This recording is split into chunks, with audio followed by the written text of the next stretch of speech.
Take the floor. Okay. Is Mr. Tripp present?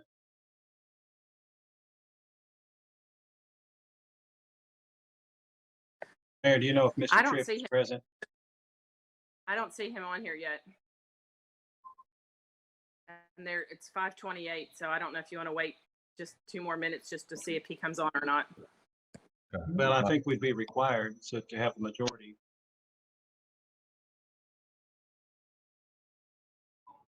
Here we go. All right, so if everyone's ready, we'll go ahead and get started with the finance portion of this meeting tonight. There's a way you can put it on the boxes. Oh, Item number one, if y'all are with me here, has been modified just a little bitty bit. The appropriation for the air conditioning unit that was going to be $4,315 is now $2,895. Did y'all get a chance to see that updated appropriation request?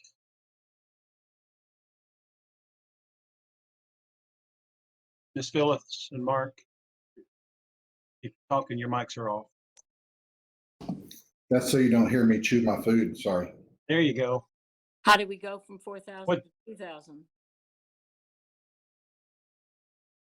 Well, different company for one. We went from a 2-ton unit to a 1.5-ton unit is what happened.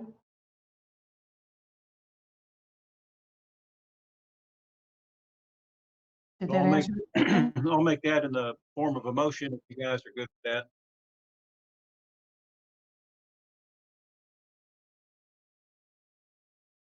There a second? Second. Any discussion on item number one? Hearing none, all those in favor, raise a hand.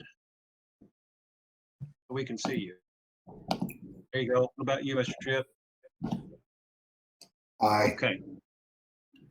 Thank you. Item number two is the resolution authorizing the mayor and city clerk treasurer to award that bid to KJAX contractors for the project they have going with City Corp. I move for the approval of item number two. I'll second Is there that a for second for that? discussion. Second. Aye, second.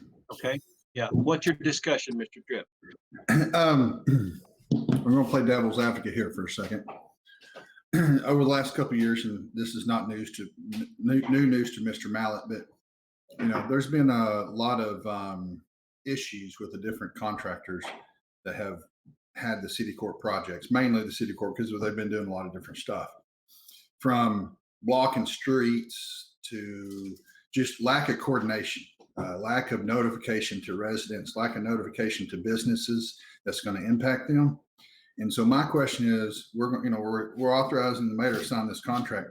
Who is going to be our contact to them? Who is going to ensure that we hold them to a very high standard? And that question is for Mayor Whoever. Harris. Whoever. Okay, I can answer that. This is Steve. Well, obviously, we accept the responsibility of making sure that everybody's notified. We are obviously in charge of the contractor and their inspector. Garver Engineers is also going to have an inspector on site to be dealing with that. So obviously, you'll go through us. We'll be the ones notifying if we need to, put anything out to the public. We'll be the ones doing that. We'll probably obviously enlist Garver and the construction company to help us word however it needs to be worded. But I mean, it'll continue to be us as it has been in the past. I know there's been, some issues with notification, and we'll obviously try to improve on that as much as we can, because this is going to be, a big project. The good news is most of this project is going to be out away from streets. Most of it's going to be out in the pasture beside Tech. So we don't expect a lot of conflict with roadways, but we do have some areas up around Red Hill on some of those streets back in there that while they aren't heavily traveled, obviously there'll be some disruption in there. So The good news is it's kind of out of the way project. It's not going to have a lot of impact, but that doesn't mean we're not going to notify the people that are directly impacted. But there'll be so few of them, we'll be able to notify them directly with door hangers and knocking on the door, as we try to do in all of the other areas. As you mentioned, we've fallen short a couple times, but for the most part, I think we get notification out to anyone who's impacted, especially if they're directly impacted by not being able to access their home or something along those lines. So if you have any suggestions or anything we can do in addition to that, we'd be glad to discuss it.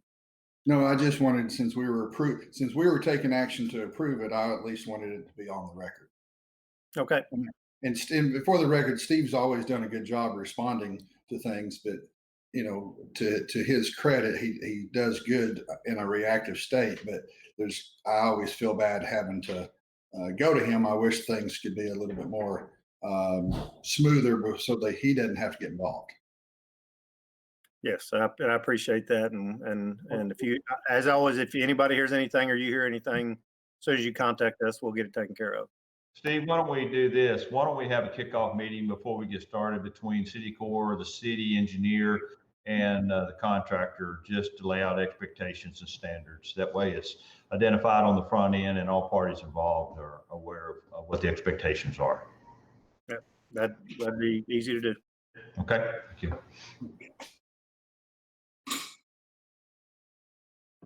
Is there any further discussion on item number 2? Well, I did have one more Yes. question. One more, Mr. Mallett, was KJAX the one that had the bid for the project on South Laredo? Yes, I believe that was them that had the issue with the ditch in the front yard of the young lady. Well, the pile of gravel sitting on the intersection of City Street, and then closing the access to the daycare over there, where parents with no prior signage to block out, so people didn't know how to get to the daycare to pick up their kids. Well, I know they were the ones over on the issue we had with the lady that we broke the front door. I'm not sure if that was KJAX or maybe Horseshoe Construction over at the other, but it, duly noted. Okay, thank you. Mhm. Anything further on item number 2? Hearing none, all those in favor, if you would say aye and raise your hand so that we could recognize you. Aye. Okay, those opposed would. Okay, item number 3 is a resolution authorizing the mayor and city clerk treasurer to enter into agreements with Gonzalo Pena Landscaping and Landscapes of the River Valley.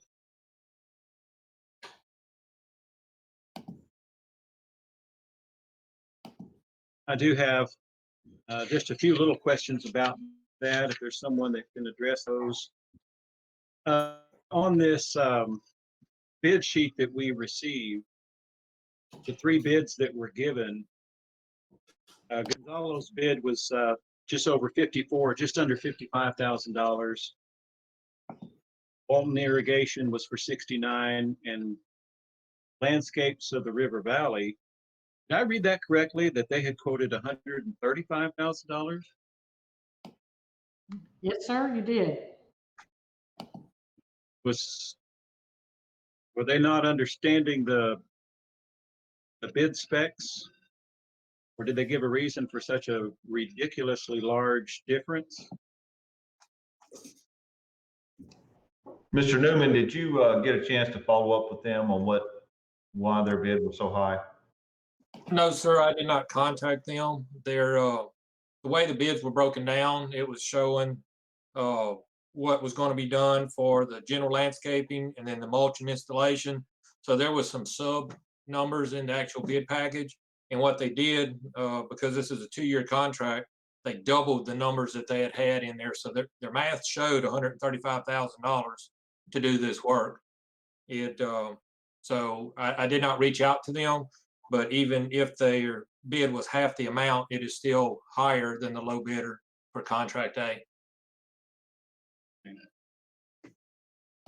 Also, Mr. Newman, on this bid sheet here, it says deduct for instance, on Gonzalo's work, deduct 18,000. The other one was deduct 8,000. Landscapes was deduct 8,000. What does that mean? The bid package included watering the hanging plants that are downtown for, during the over 3 months worth during every day, watering those plants. And that was the deduct if that was not going to be included. But we wanted to include that because it pulls a public works employee every day during the prime mowing and working season to shorten the crew, and we're having to pay overtime on the weekend to go and water every day. So we were including that in the bid. But if it was more than we could afford with the project, then that was an option to deduct it out. I seem to recall, and I may be completely mistaken, but I seem to recall just a few years ago when it was proposed to add those plants downtown, that Main Street Russellville was going to be the responsible party for the watering and maintenance of those hanging plants. Did I mishear that, or do I remember that correctly? Mayor Harris, you may know that. Sir, I do not know the history of that. So Yeah, maybe no, that was someone- before your time. That was before your time. Yeah, But I it- asked this question, Mr. the Mayor. I think Mr. Olson was on, and he may have some insight into that. I do not, Mr. Westcott. Yeah, so the eventual goal was to get Main Street to take over it, but in the initial, I don't know, year, 2 years, I guess, was the initial budget on that.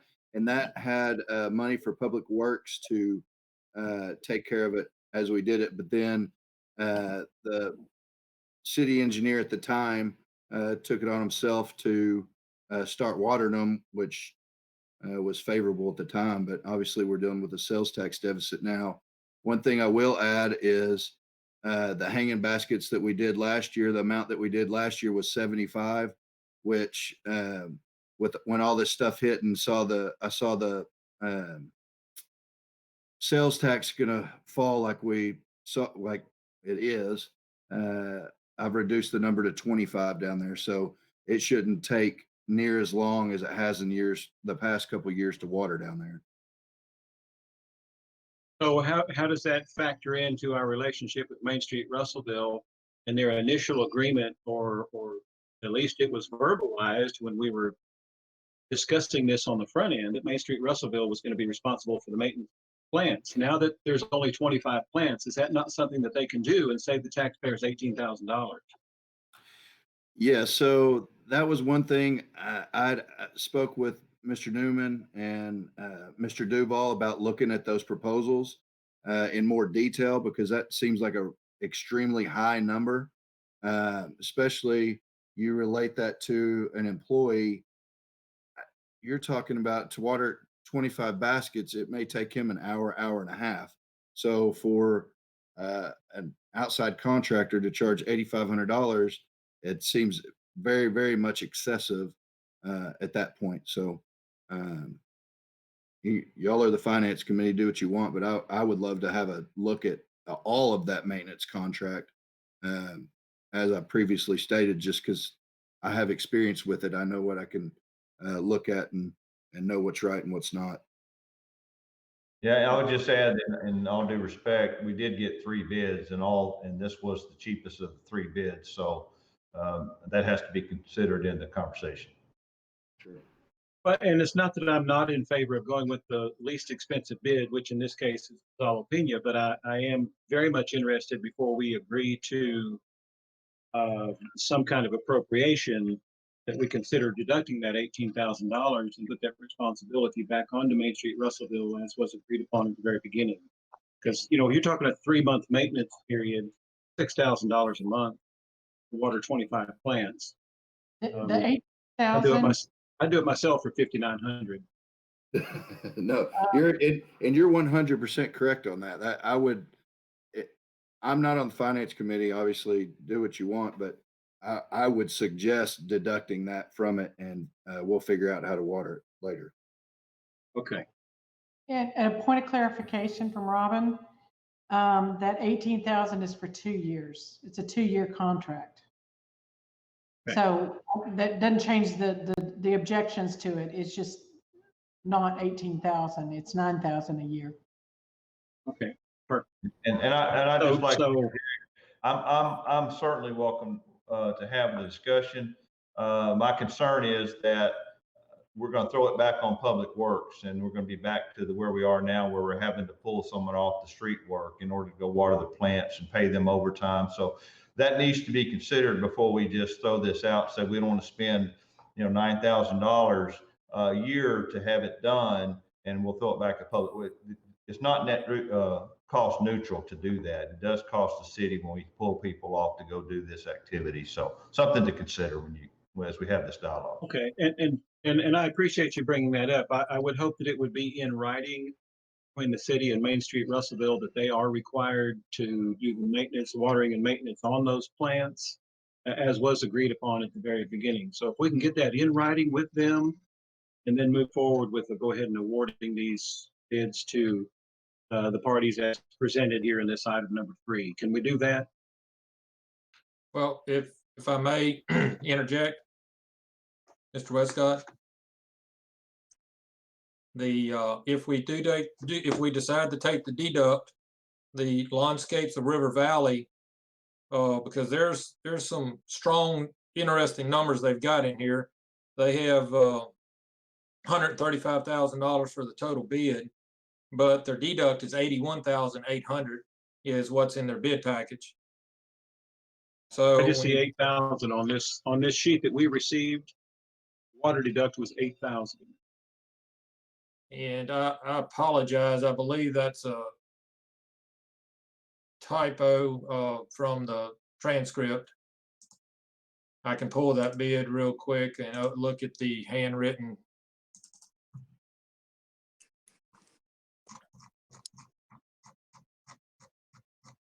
Because if I subtract those two, it's 53,200. If the 81,800 is correct on what they presented in their bid document. And so Gonzalo's bid for 54,828 minus 18. Math Oh, here. Yeah, you're correct. That's right. I was comparing it to a contract A bid. I apologize. With everything changing, I was That trying to makes, make. so that makes Gonzalo Pena 36,828. That is right. If we take the deduct, you're right. That is what it is. The big number was throwing me off. I wanted to double check it. Okay. You're correct. I apologize. Thank you. So my motion on number 3 then is for the approval of that with the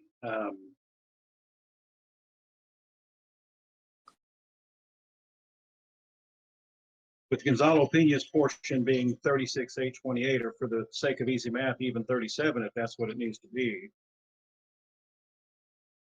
And leave the other part then to Landscapes of the River Valley. That was 1,600. Is that correct? Eric, Yes, ma'am.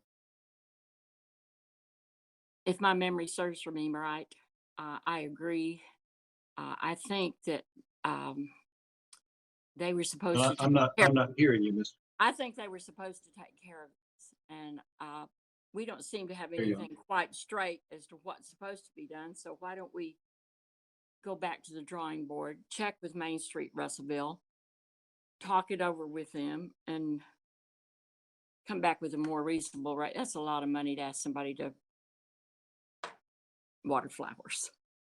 It really is. Well, and I agree with you. I certainly don't mind in doing that if that's your motion to table this. Is there any, is this at all time sensitive to get this done right now, or can we do this at the next finance meeting?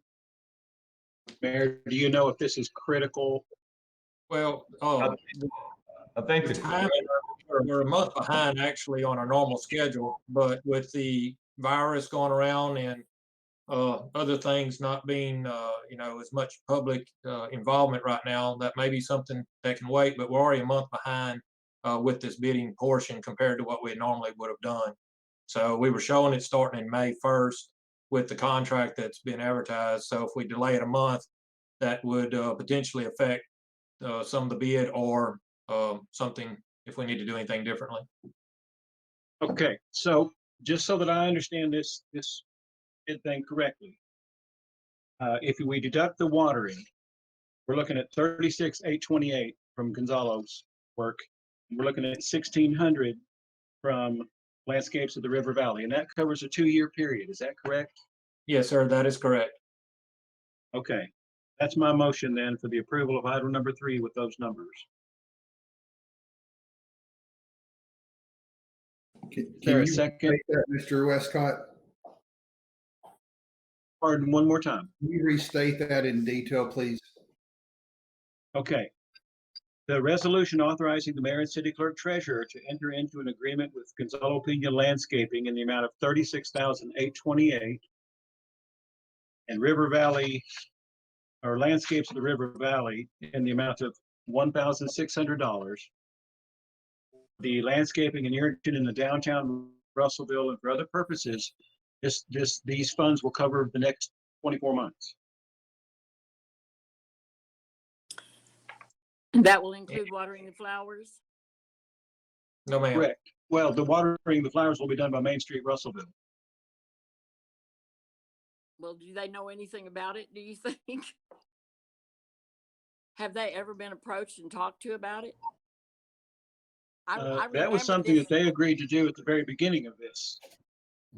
The first time that I ever heard about it, Chris Olson was doing it. And then the second time I heard about it, Main Street Russellville was doing it. So, Well, I will certainly take an action. I will certainly take an action to go talk to Main Street Russellville about this issue. The plants will need to be watered or they will die.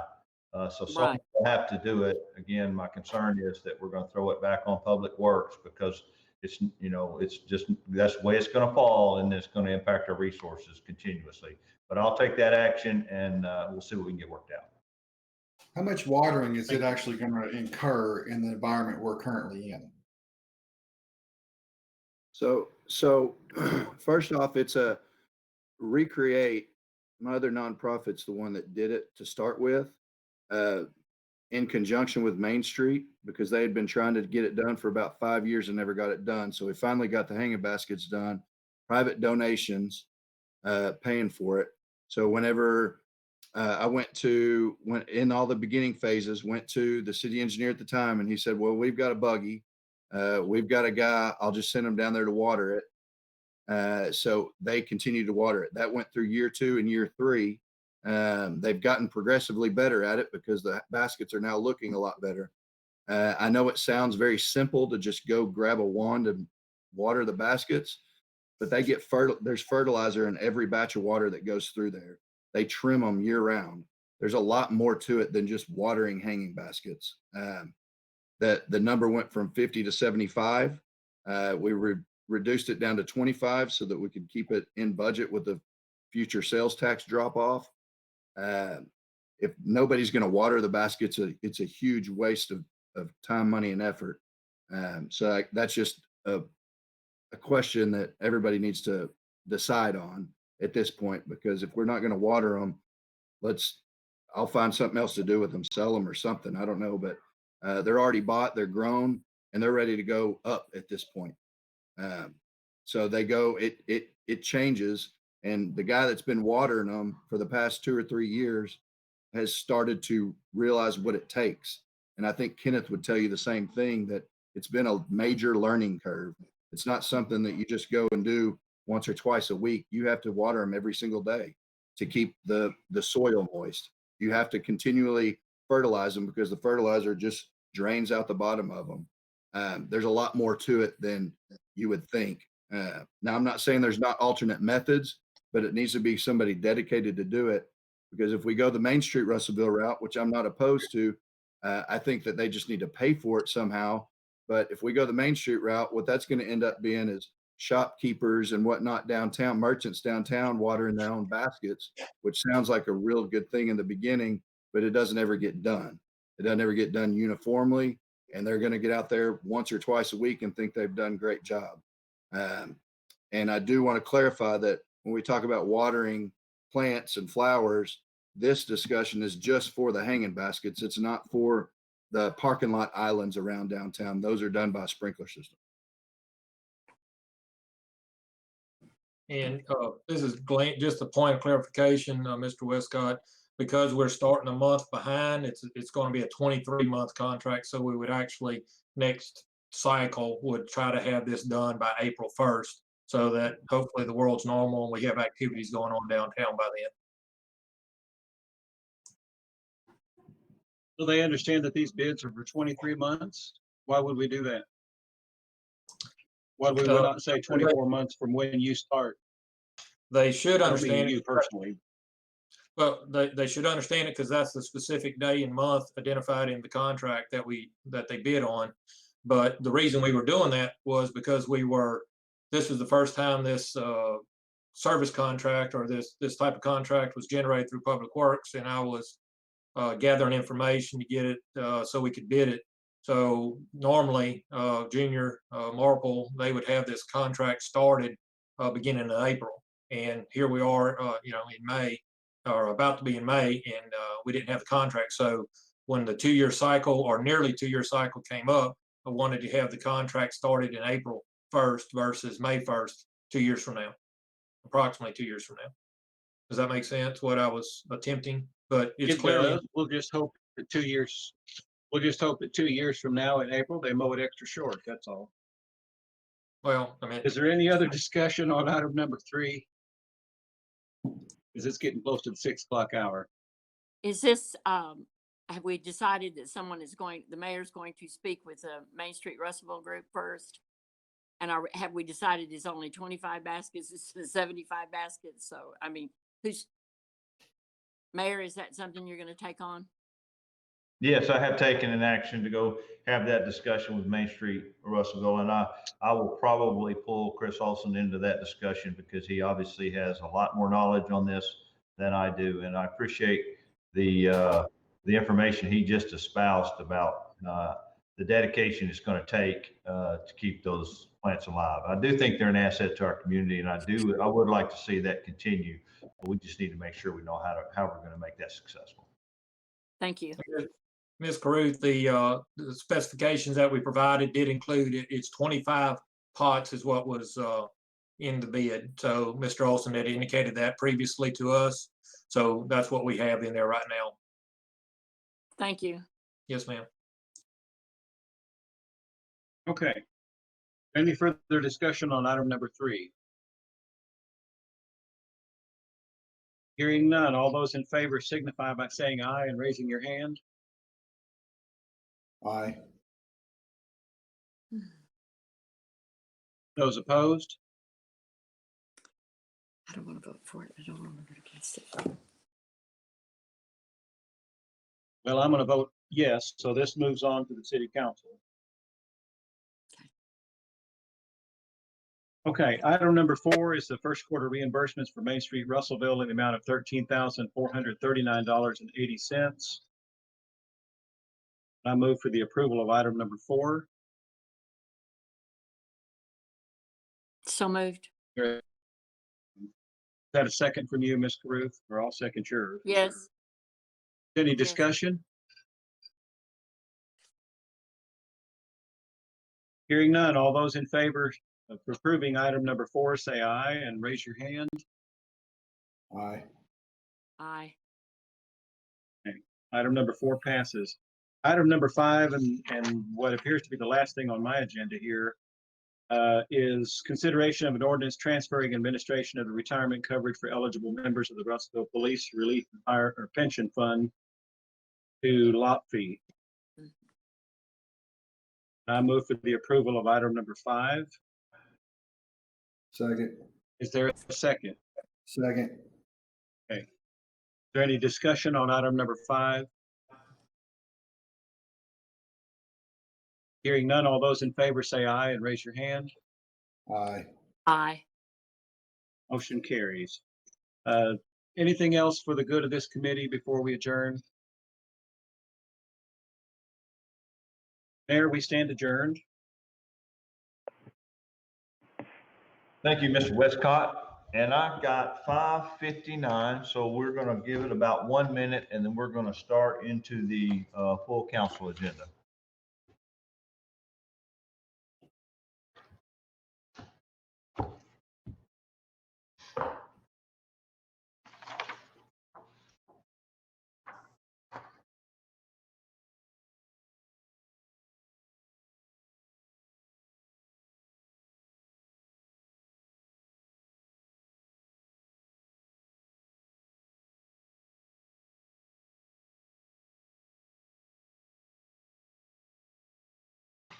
Okay, at this time, I'll call the council meeting for Thursday, April 16th to order. At this time, we will have the invocation. Mr. Comprood, are you online? Yes, sir. Can you hear me? Yes, Mr. Comprood is going to lead us in prayer at this time.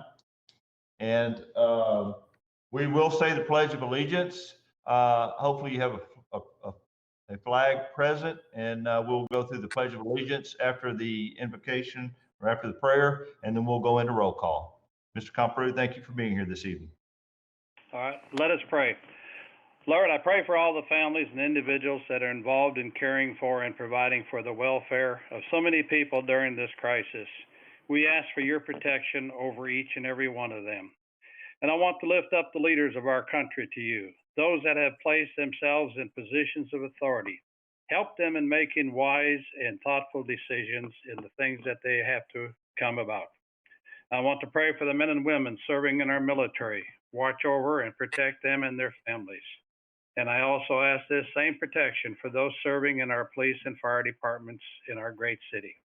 Lord, as the members of this city council discuss the business at hand, I ask for your guidance and direction in the discussions that are to take place. Be with each member that in each decision they make, it is done with sincerity and with the mind and will of the people they represent. With all discussion, let everything be done with respect for one another and in the best interest of our community. I ask for your divine wisdom and guidance for the mayor and his staff in the everyday decisions that he is called upon to make. I ask each and everything in the name of our Lord and Savior, Jesus Christ. Amen. Amen. I pledge allegiance to the flag of the United States of America and to the republic for which it stands, one nation under God, indivisible, with liberty and justice for all. Thank you.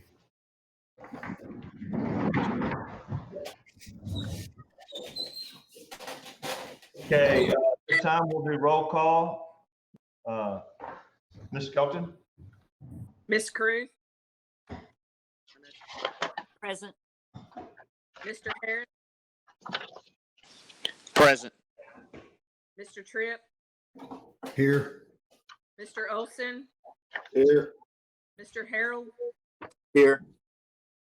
Mr. Westcott, Yes, ma'am. and Mayor, you said Mr. Brown's absent. He had surgery or something. That is correct. Right. And Mr. Keller, Present. Mayor Harris, Present. Mr. Smith, Here. myself. You have a quorum. Thank you, Ms. Skelton. You're At welcome. this time, we will look at you've got the minutes from the last meeting in front of you in your packet. So I need a motion to approve.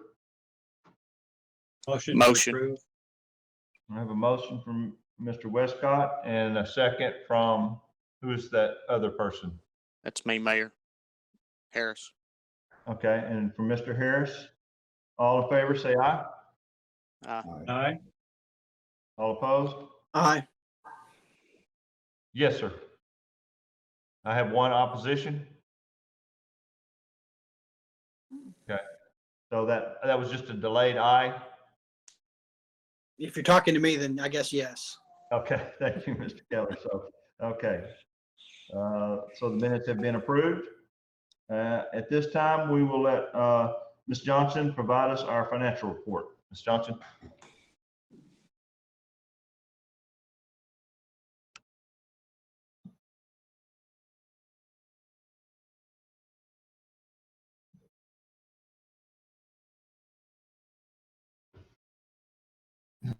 Can you see it now? Yeah. Yes. Okay, the financial report for the city of Russellville.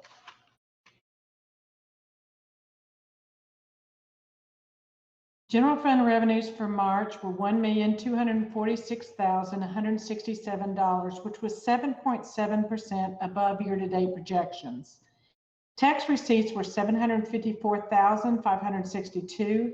Franchise fees and permits were $363,345. Tax revenue comparison In 2020, the city we received year-to-date $1,143,005 compared to the same period in 2019 where we received $1,119,121. On county taxes, we received $1,300,022 in 2020. Same period in 2019, we received $1,216,583. Increase over prior year for city was 2%, county 7%. When you look at the budget, our actuals for city again was $1,143,005, and our budget was $1,100,000. For county, we've received $1,300,022 compared to a budget of $1,237,500. So year-to-date increase over budgets, the city is 4% and county is 5%. That's where it is today. General fund expenditures for March were $1,007,611, which is 9.1% below year-to-date projections, but $29,807 more expended than received. Street fund revenues for March were $730,349, which is 2.3% above projections.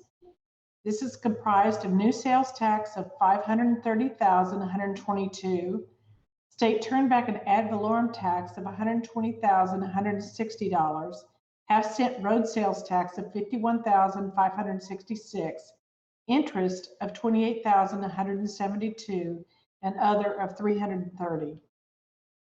Street fund expenditures for March operations were $184,002, which is 0.85% below projections.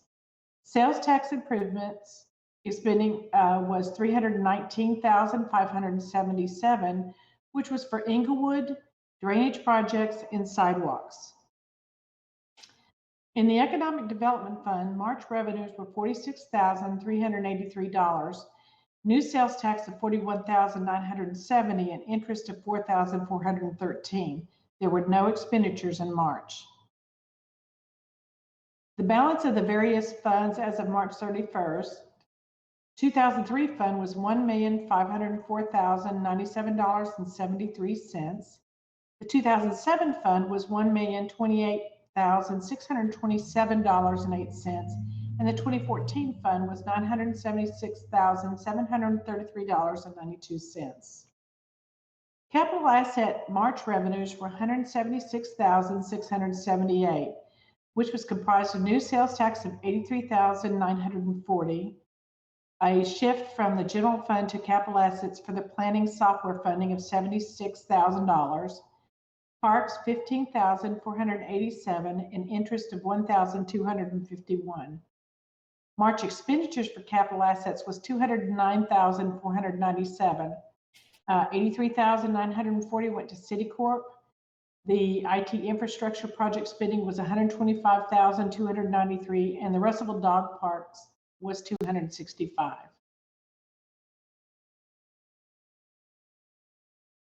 Thank you, Ms. Johnson. One thing, while I have you before you sign off, one of the concerns that I have, and I've talked about, I've sent some emails to council members with the current economic crisis in our country, given the coronavirus. Do you have a feel at this time what the impact might be to the city revenue during the year 2020? And when might you know what that impact would be? We won't know the true impact until we receive tax receipts in May. And that is the income that is related to spending that happened in March. So that'll be a half a month impact. The true story will be June.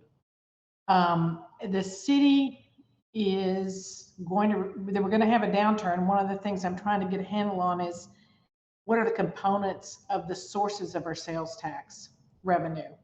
So separated out between retail, hotel, utilities, that sort of separation, because we know specific areas of the economy are feeling more of the impact than others. But the state has forecasted, I believe, about a 5 to 6% decrease for this quarter. And so that's why we have taken efforts to reduce expenditures. We should have more information in May.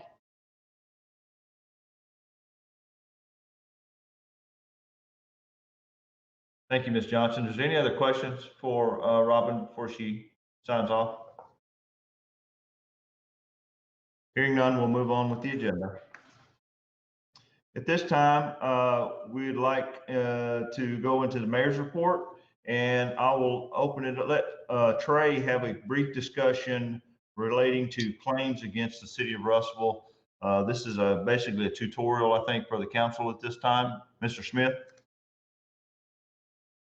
Yes, briefly, whenever there's claims against the city, the first thing that we have to in the city's arsenal for defending such claims is what's called towards immunity. That's a statutorily, a state statute prescribed offense for cities for any type of negligent acts that occur where the city is considered an actor. And that gives immunity for such type of negligent suits. That includes things where like a pothole causes a flat tire, or somebody falls on a sidewalk, or anything where the city is an actor regarding regarding who the victim is and who receives some type of damage and is asking the city to pay.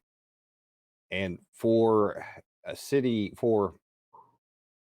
to consider a claim, it would need to be taken in the finance committee and ultimately city council to consider whether or not this is something that, even though the city has a defense such as tort immunity, that this is something where, because of the nature of what the person suffered, maybe it is something that the city should look at compensating that person for suffering some type of injury at the city's potential negligent fault.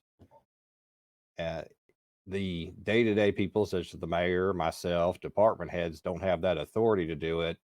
Only the council, if it wants to make that consideration for a claim from one of its residents or citizens, or even somebody coming through who suffers some type of injury, could make that consider that claim of compensation.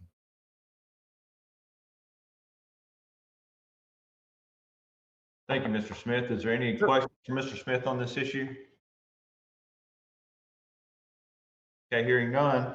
Thank you. We'll move on to item number 2, which is not on your agenda in the mayor's report, but we do have a couple of individuals and critical employees that for the city that will be retiring this month. And I wanted to take the opportunity to recognize those individuals. So the first one that I'd like to recognize is Chief Humphrey. For the past 32 years, Jeff Humphrey has been a vital part of our community and has humbly served the citizens as a member of the Russellville Police Department. Jeff joined the Russellville Police Department in 1988 and has from day to day outstrived to make the city of Russellville a safer and better place to live. For the past 7 years, he has served as our chief of police and has been a leader and a role model for his coworkers, his peers, and for citizens of Russellville. I want to thank Jeff Humphrey, Chief of Police, for your service to our community.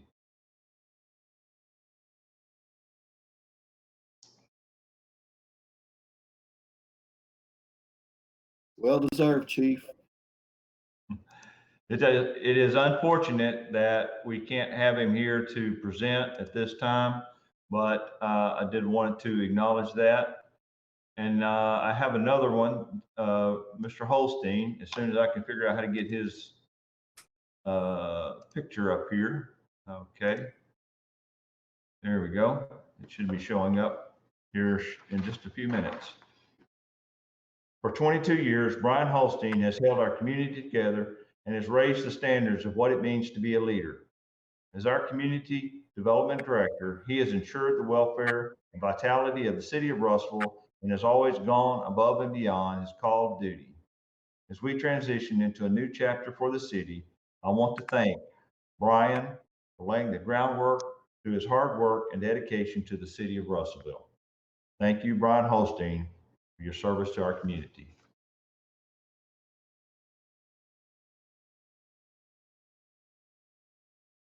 Kudos to Mr. Holstein too. Thank you. Okay, we will now move on to committee reports. And Personnel Committee, I have no reports. Is that correct, Mr. Harrell? That is correct, Mayor. Nothing to report this time. Thank you. We will now move on to the Finance Committee, and I will turn the floor over to Mr. Westcott. Thank you, Mayor. From the 5:30 meeting this evening, most of you, I think, were on and listening to this. We'll begin with this. First item was the appropriation for the air conditioning replacements. That was in the amount of $2,895, and we present that in the form of a motion to adopt. Okay, I do have a motion on the floor to adopt. All in favor? And what we're going to do is it'll take a little bit longer, but we'll go roll call, Ms. Skelton, to make sure that we get everyone counted as we go through these items. So, Ms. Skelton? We were doing it that way. All right, Ms. Carew, Yes. Mr. Harris, Yes. Mr. Tripp, Mark, Yes. Mr. Olson, Yes. Mr. Harrell, Yes, ma'am. Mr. Westcott, Yes. and Mr. Keller. Yes. All right, you're good. Motion approved.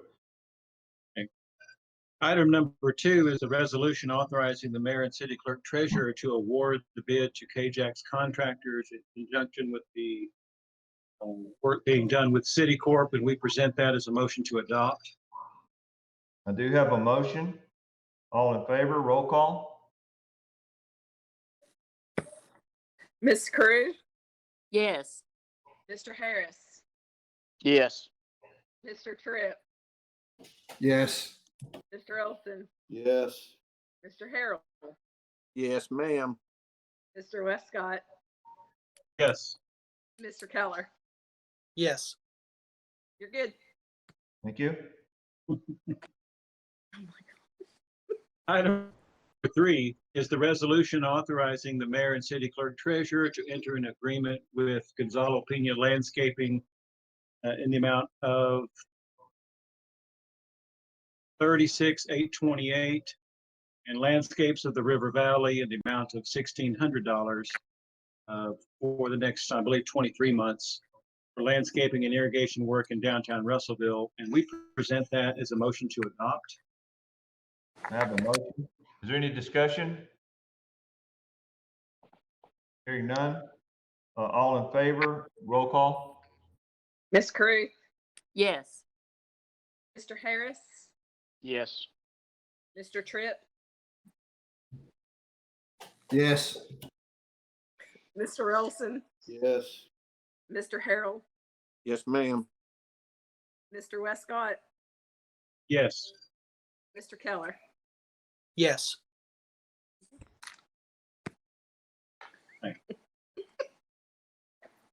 My goodness. Moving on to item number 4 is the first quarter reimbursements for Main Street Russellville in the amount of $13,439.80, and we present that as a motion to adopt. Do you have a motion? Any discussion? Hearing none, all in favor, say aye. Roll call. Ms. Carew, Yes. Mr. Harris, Yes. Mr. Tripp, Yes. Mr. Olson, Yes. Mr. Harrell, Yes, ma'am. Mr. Westcott, Yes. and Mr. Keller. Yes.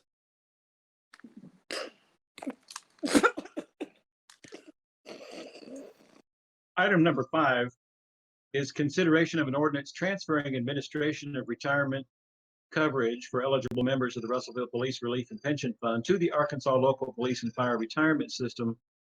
And we present that as a motion to adopt. Have a motion. Is there any discussion?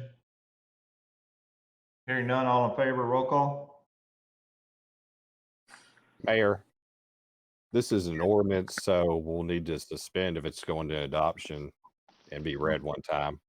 Thank you for clarifying. This is, Okay, my motion then is to suspend the rules, dispense with the reading requirement, read one time only, by title with a short explanation.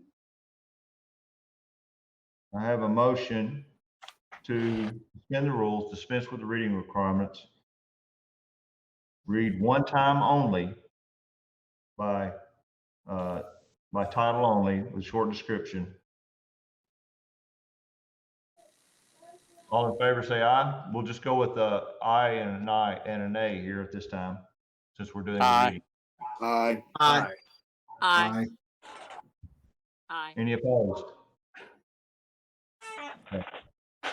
An ordinance transfer administration of retirement coverage for eligible members of the Russellville Police Relief and Pension Fund to the Arkansas Local Police and Fire Retirement System, lot fee, in accordance with ACA Section 24-11-406 as amended, and authorize the Chief Administrative Officer to enter into an irrevocable agreement with lot fee and for other matters prescribed here too. This ordinance, if passed, would enroll the current local Russellville Police Relief and Pension Fund, the local plan, into lot fee as required, since the number of members has dropped below the threshold, which requires by state law for automatic enrollment into lot fee. And this ordinance would adopt the 15-year amortization schedule as recommended by the finance director. It's a copy of an agreement which will be executed upon passage of this ordinance by the mayor. Thank you, Mr. Smith. Motion to adopt. I do have a motion to adopt by Mr. Westcott. Do I have a second? Second. Second. Okay. Who was that first second? Mr. Keller. Mr. Keller. Okay. Discussion? Hearing none, all in favor, say aye. Roll call. Okay. Miss, Did you say my name? I didn't yes, hear you. ma'am. Yes, ma'am, I did. Thank you. Yes. Mr. Harris, Yes. Mr. Tripp, Yes. Mr. Olson, Yes. Mr. Harrell, Yes, ma'am. Mr. Westcott, Yes. Mr. Keller. Yes. Mayor, before we move on, is there a need for the emergency clause on this? I was going to ask Ms. Johnson that, and she is not here today. I think it would be preferable to get to have the emergency clause so that we could get this moved on to lot fee as soon as possible. And I do move for the enactment of the emergency clause. I'm normally hesitant to do that without there being a true actual emergency, but perhaps there is some financial benefit to the city for us to do this instantly. So I move for the enacting of the emergency clause. Okay, thank you. I have a motion for emergency clause. Do I have a second? Ms. Caruth, yes. I have a second from Ms. Crew. Discussion. This will require 2/3 majority to pass emergency clause, so we will do roll call. Miss Cruz, Yes. Mr. Harris, Yes. Mr. Tripp, Yes. Mr. Olson, Yes. Mr. Harrell, Yes, ma'am. Mr. Westcott, Yes. Mr. Keller. Yes.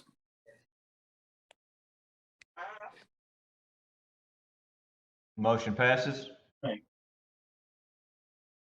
Mayor, from our finance meeting last week, we have 3 items on there. The first one is consideration of a resolution to sell certain property located at or about 919 West Second Court. And we present that as a motion to adopt. Okay, I do have a motion. Any discussion? Hearing none, all in favor, say aye. Roll call. Ms. Ruth, Aye. Mr. Harris, Yes. Mr. Tripp, Yes. Mr. Olson, Yes. Mr. Harrell, Yes, ma'am. Mr. Westcott, Yes. Mr. Keller, Yes.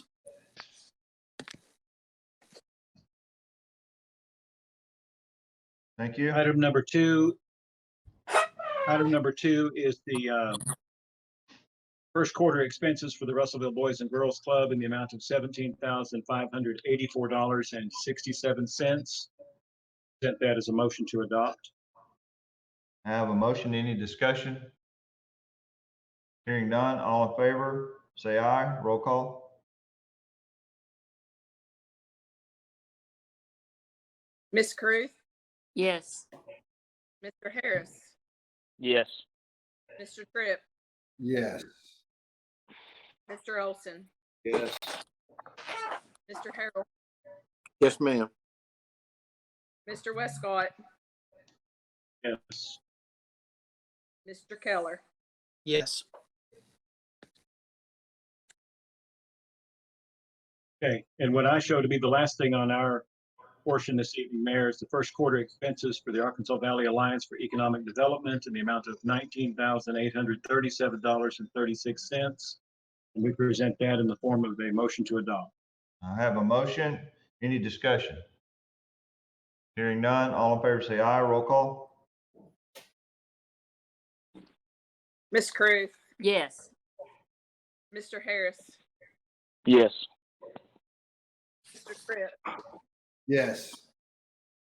Mr. Olson, Yes. Mr. Harrell, Yes, ma'am.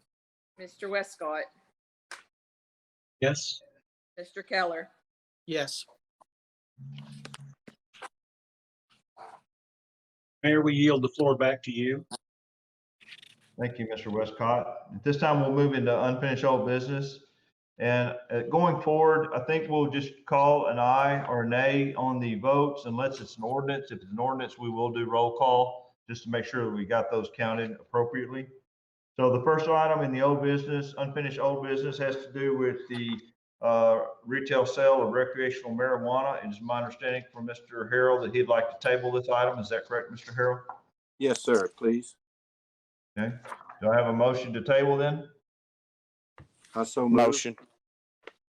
Motion for Mr. Harrell, second from Mr. Harris. Any discussion? Hearing none, all in favor say aye. Aye. Aye.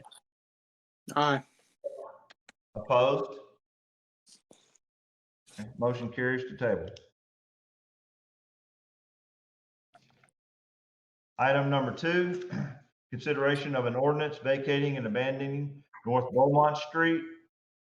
This is the third and final reading. I will also indicate that it is preferred to have the emergency clause passed with this particular ordinance tonight. And Ms. Sarah John Dahl can present that during discussion if any questions arise. Mayor, I move to suspend the rules, dispense with the reading requirement, read by title only with a short explanation.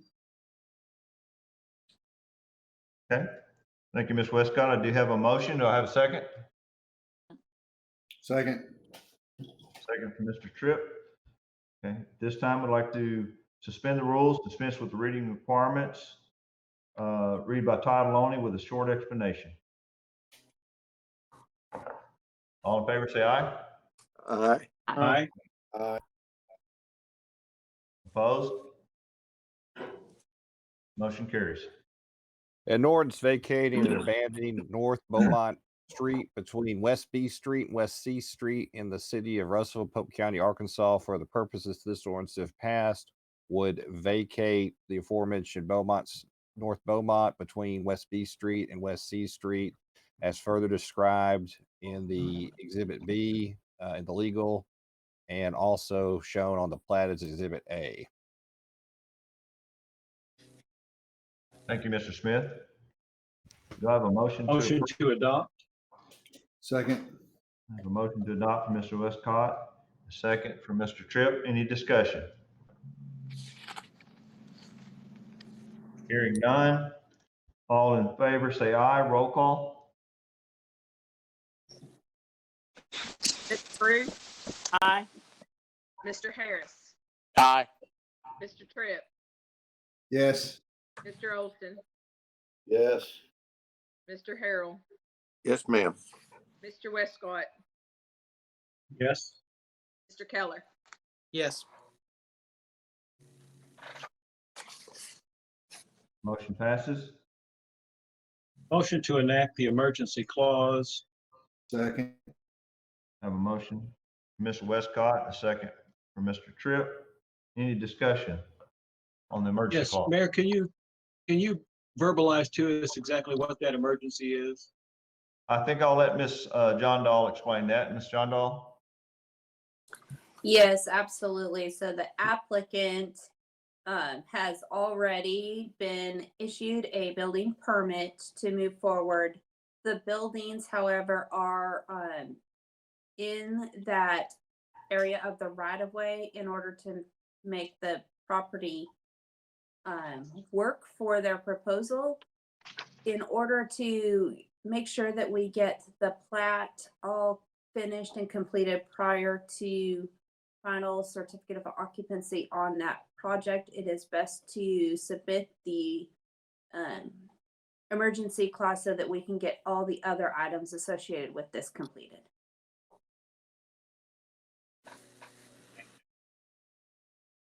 Any other questions, comments?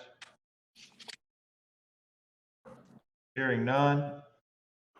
All in favor, say aye. Roll call. Ms. Carruth, Aye. Mr. Harris, Aye. Mr. Tripp, Yes. Mr. Olson, Yes. Mr. Harrell, Yes, ma'am. Mr. Westcott, Yes. Mr. Keller. Yes. Motion passes with emergency clause. Item number 3, consideration of amending the zoning code. Zoning code is the third and final reading according to amending the El Paso University zone. Do I have a motion? Mayor, I move to suspend the rules, dispense with the reading requirement, read by title only with a short explanation. Thank you, Ms. Westcott. Do I have a second? Second. Second.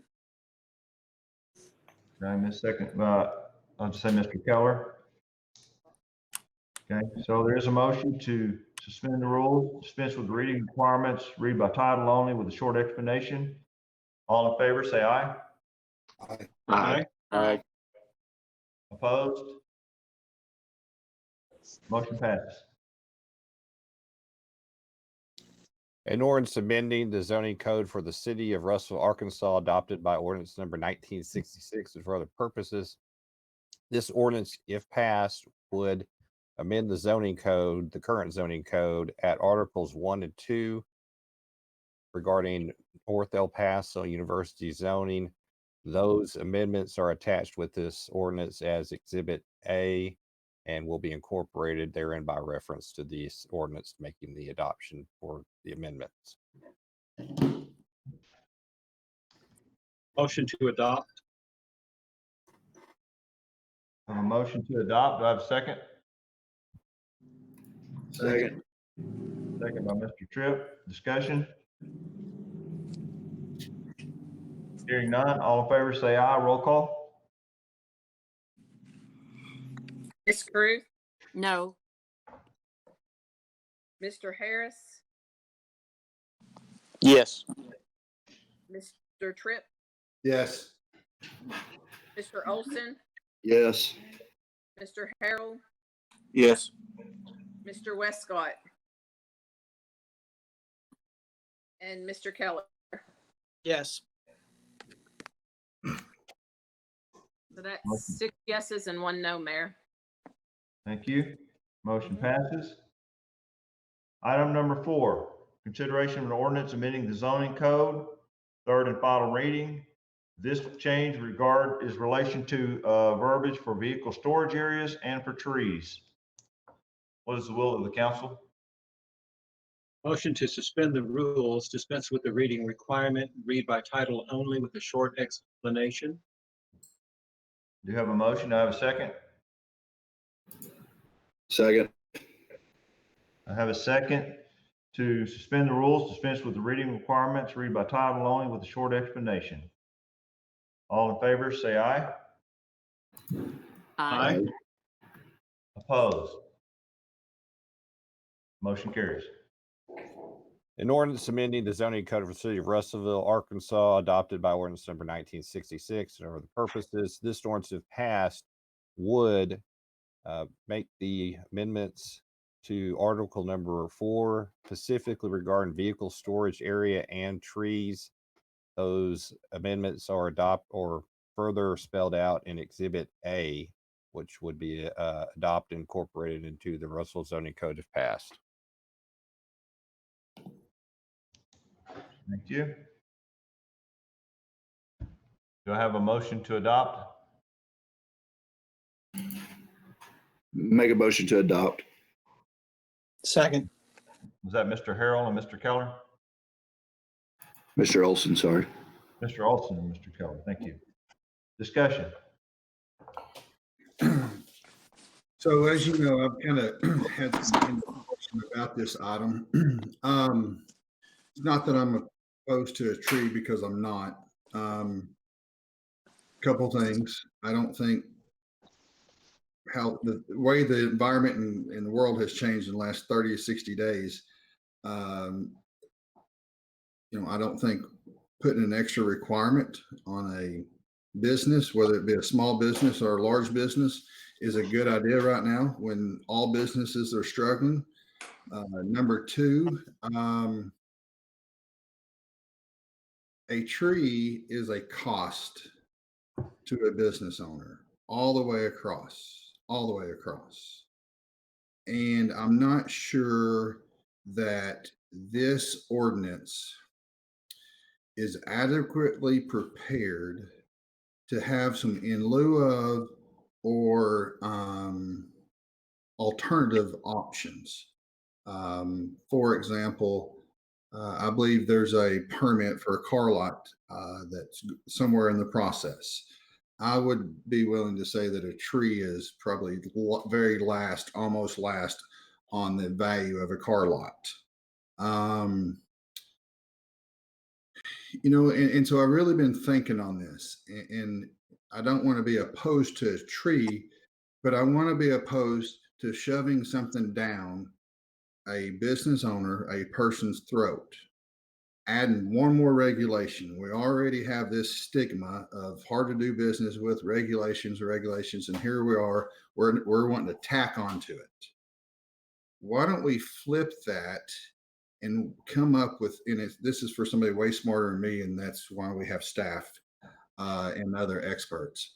Why don't we take this and find a way to incentivize someone to do a tree instead of punishing them by making them have to do a tree? Let's put our heads together on this, and let's find a way to incentivize to get what we want instead of forcing down somebody's throat. Just food for thought there. I understand, I think, where you're coming from, Mr. Tripp, and I appreciate that. It's not that I'm against the changes to the storage areas portion of this ordinance, but what I am opposed to is the tree portion of this. To me, it's an example of we as a body making a decision that does not affect us. Certainly not financially. It does financially affect builders, the developers and whatnot. Just a matter of my personal taste. Would I like to see a tree 3 feet to the left over there? Probably so. Am I the one paying the bill for that? No. So as long as I'm not the one paying the bill for these trees, I don't think we need to make it a requirement like what's required in this ordinance. And I don't know how to get to that point, Mr. Tripp, of making it an incentive where it's to your advantage as a developer to plant a certain number of trees. I don't know how that will look on paper, but I am in favor of going in that direction. Unless there's something super critical about passing this tonight, I would hope that we would not pass this tonight. Any other discussion? Mayor, if agree. I could I add, oh, sorry, I Sean. agree with I'm sorry. I agree with Mr. Tripp and Mr. Westcott. I haven't been sold on the idea of it. As you all know, I've just spoke with several people who do business here in Russellville, who has businesses and who potentially want to put a business here in Russellville. And, you know, the cost burden, the upkeep of the trees, a lot of folks I've talked to have said, you know, if these trees are placed in parking lots, damages to the cost down the road of fixing their asphalt. So, and also I just don't think that, you know, for somebody to do business here, we ought to say, hey, look, you're going to have to put this many trees in here, because if it's a large scale project or something, such as like Mr. Tripp was saying, car dealerships or something that goes in one of these large parking lots, it's like Mr. Westcott, you know, it's going to be cost a lot of money. So. Thank you, Mr. Harris. Sarah? Yes, sir. So I actually was on a a pre-application meeting with an applicant on Tuesday morning, I believe it was. And we were talking about their development. They're going to be developing a 3.6 acre property. And in that, they're going to be bringing in about 85 parking spaces. So they would be required to plant 7 trees. And I just gave them a heads up that if this passed, that they would have to plant trees. And their comment was that we'll be planting a lot more than 7 trees because we want it to look nice. I'm not saying that to necessarily say that we have to pass this. There is definitely not an emergency on this. There's nothing that there's not a development that's dependent on this to pass tonight. However, the people that I have talked to about trees and potential developments coming in have not really batted an eye at our tree requirement when I've talked to them in the possibility of this coming into effect. You know, I don't know, we may be talking to 2 different people here, but the folks that I've talked to, especially small business owners here in Russellville, that I'm not saying that there is not any that is not in support of it, but the majority of the folks that I've spoke with, they're just not in favor of it. They think it's just gives Russellville, you know, more of a just hard to do business look. So, but anyways, I think if we can find a way to structure a way to incentivize people to do it, we get the best of both worlds.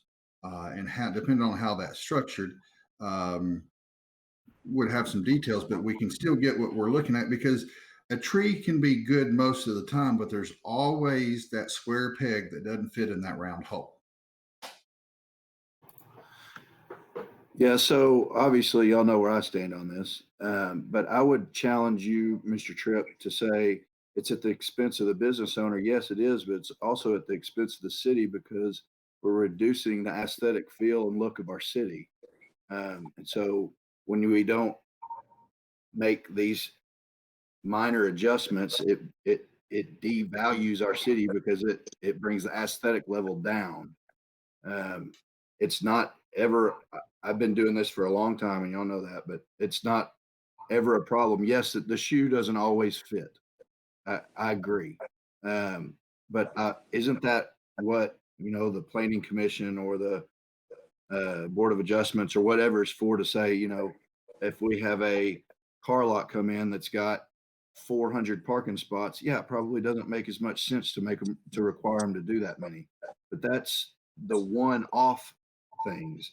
We're talking about small businesses that build a $200,000 lot, building, and parking lot, and we're requiring them to put 3 trees in, which is a total of $500.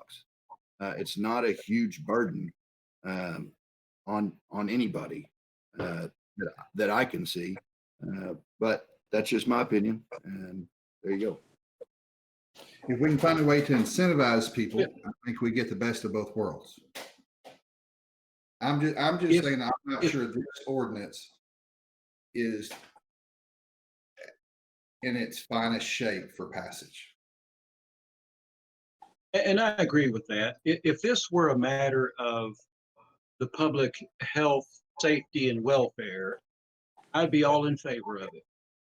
But this is a matter of my opinion versus your opinion versus her opinion versus their opinion, is that you need 1, 2, or 6, or 19 trees, bearing in mind that I'm not the one paying for either one of them. So is there a necessity if we strike the portions relating to these trees, is there a necessity for passage of the rest of this ordinance in a short time frame?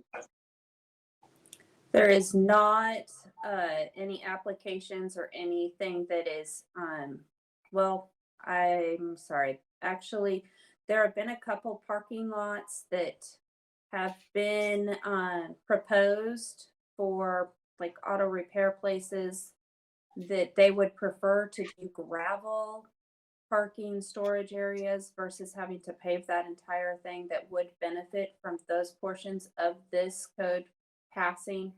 However, I don't know that there is any application that is absolutely pending and reliant on it.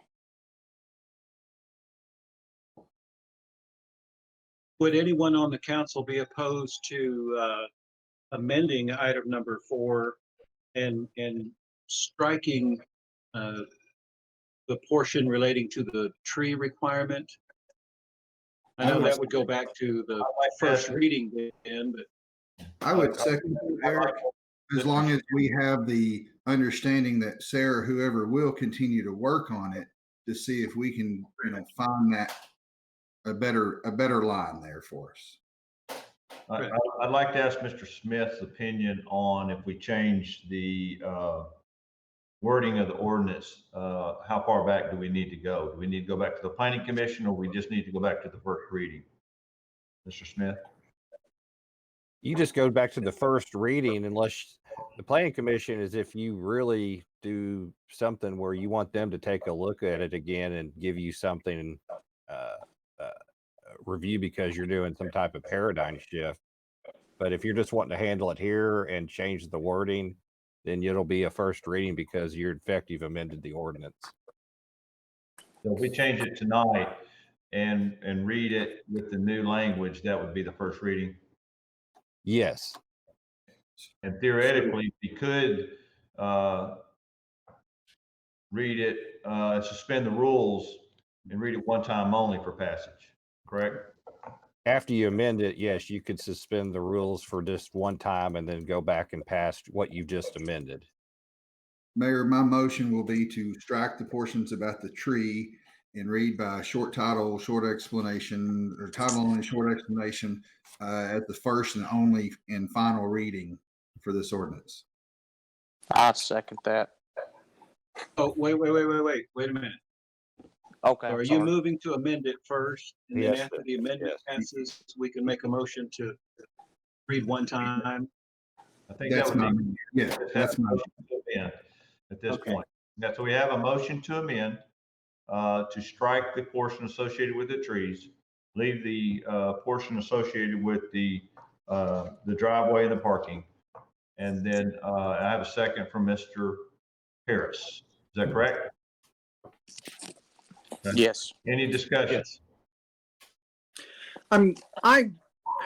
I really believe that, I mean, by setting this, we're not saying it makes it harder to do business in Russell. I think by setting this, what we are doing is we're saying that we as a community have a set of standards that we do require if you want to come in and be a partner in this community.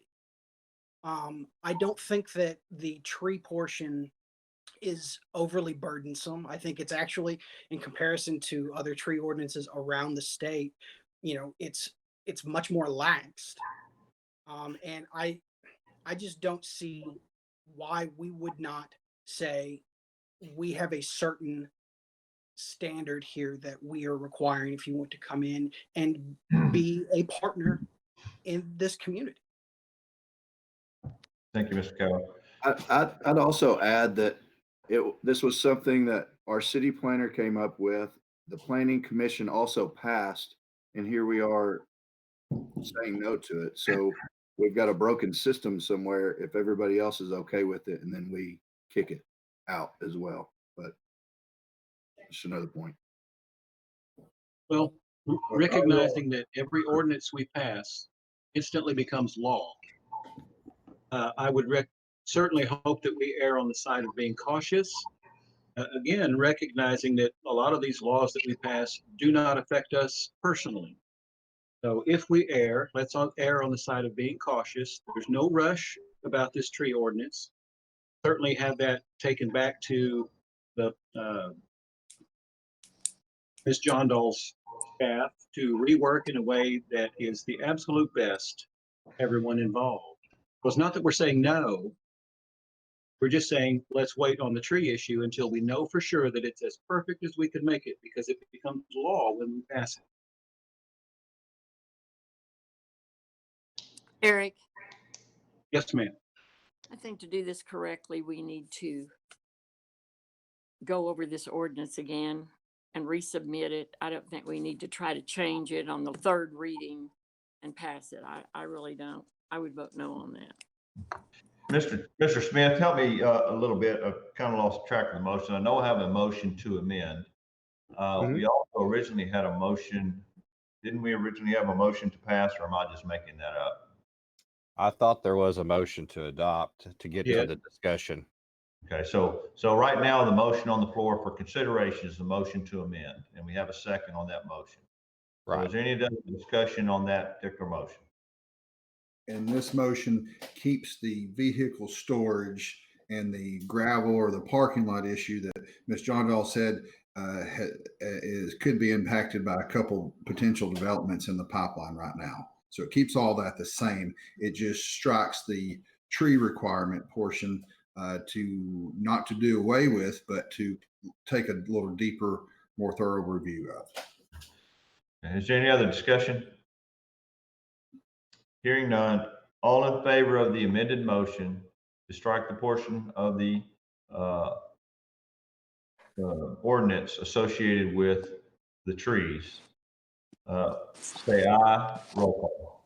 Does that mean storage area and trees? It's included together? No, just the trees. Just strike the trees. That's correct. Gina? Okay. Ms. Crew, Yes. Mr. Harris, Yes. Mr. Tripp, Yes. Mr. Olson, No. Mr. Harold.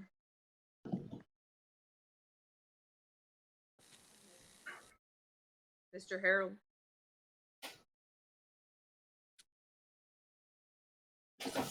Gina, a second ago on my screen, it said that Lynn had muted Rick. Okay, is Lynn on here? Let me skip over him and I'll come back. Mr. Westcott, Yes. Mr. Keller? No. Okay, is Mr. Harold back on here?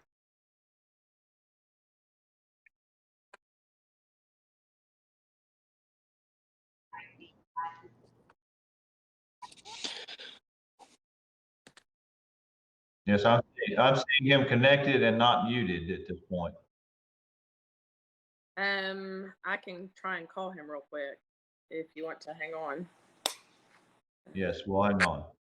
Okay, hold on just a second.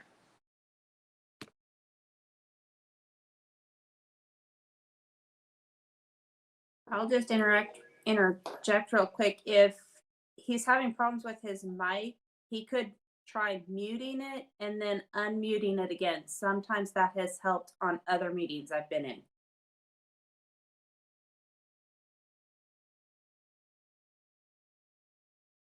Mr. Harold is a no, so you have 3 no's. So at this And- point, What? so we have 3 no's. 4 yeses and 3 nos. Yes, that's correct. Okay. So your amendment fails at this point in time. But we do have a motion to approve with a second. Any further discussion on that motion? So now, Mayor, it goes back to the original ordinance, correct? Correct. Okay. Okay, all in favor? Hearing no discussion? All in Wait, favor? wait just a Yeah. second, Mayor. Are you sure? I think you had that wrong. You got that backwards. It's backwards. It passed because you had 4 people that were for it, which were Ms. Carew, Mr. Harris, Mr. Tripp, and Westcott. and Mr. Westcott. I'm sorry. And then you had 3 against it, which were Mr. Olson, Mr. Keller, and Mr. Harold. So it actually was for it. Okay, Mr. Smith, is that correct? As I know we were missing a council member tonight. Is 4 yeses enough to pass that amendment? Give me just a second. Let me check on something. As much as I was hoping you were right.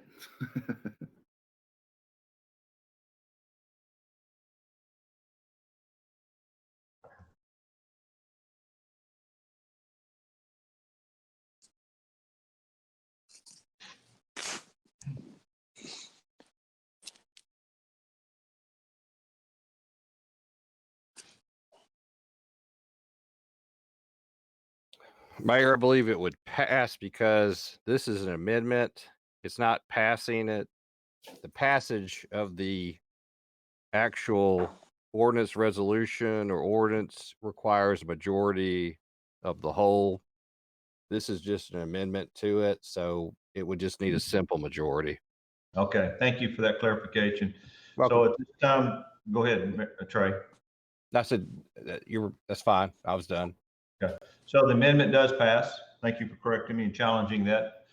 Okay, so at this time, we have the motion to approve, and this approval of the ordinance would be with the amendment. Any discussion? Hearing none. All in favor, say aye. Roll call. Ms. Carew, Aye. Mr. Harris, Yes. Mr. Tripp, Yes. Mr. Olson, Yes. Mr. Harold. I may have to call him, so I'll skip over him. Mr. Westcott, Yes. Mr. Keller. Yes.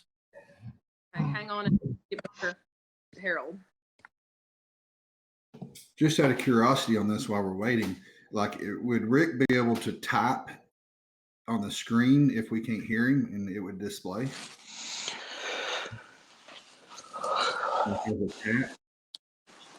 There's also, he could also call in. If he's having trouble with his computer, he could call in and just get voice in. Okay, he said yes. Okay. Can you, Gina, can you have him just call in and that way he will at least be tied in via voice, even if we can't see him. Okay, I'll do that. And what was the count on that vote, please? It was 7-0. Everybody was yes. Okay, thank you. So, motion to adopt on the ordinance with the tree section removed passes. Item number 5, consideration of a resolution requiring the removal of raising dilapidated structure. I did send out an email to the council earlier this week. The property has been purchased. The new property owner has raised that structure and was in the process of cleaning the lot up of the debris earlier this week. So I recommend that this be removed from the agenda. Motion to remove item number 5 from the agenda. Second. Okay, I got a motion to remove Mr. Westcott, a second from Mr. Keller. Any discussion? Hearing none, all in favor, say aye. Aye. Aye. Aye. Aye. Gina, can you verify that Mr. Harrell is an aye? Lynn is on the phone with him right now, trying to help him take care of it. If you'll give me just a second, I will. Okay.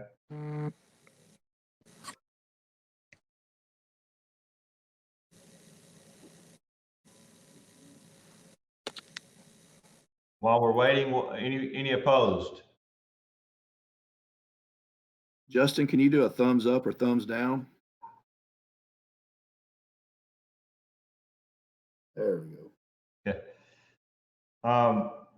Mr. Smith, I do have 6 of the 7 council members with an aye. Do we need to wait on Mr. Harrell? Can we move on? You can move on. It's been removed. That's enough.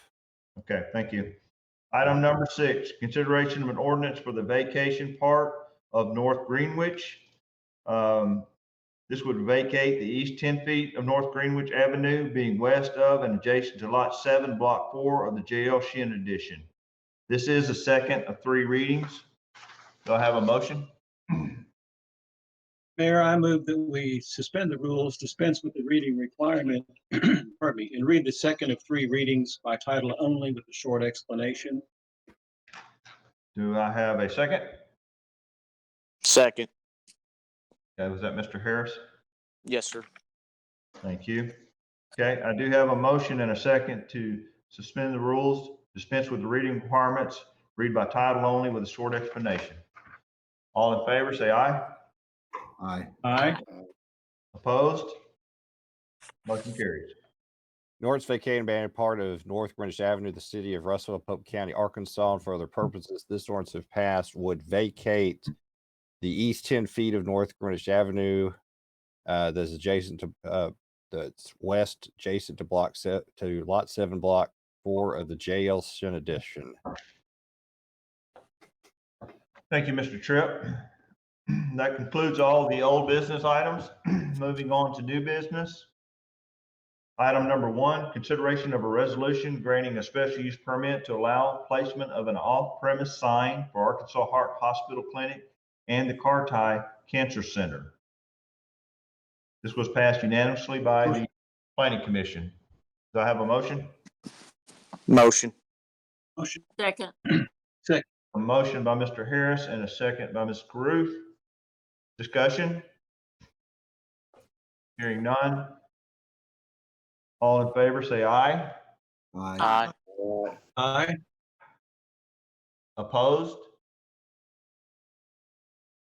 Motion carries.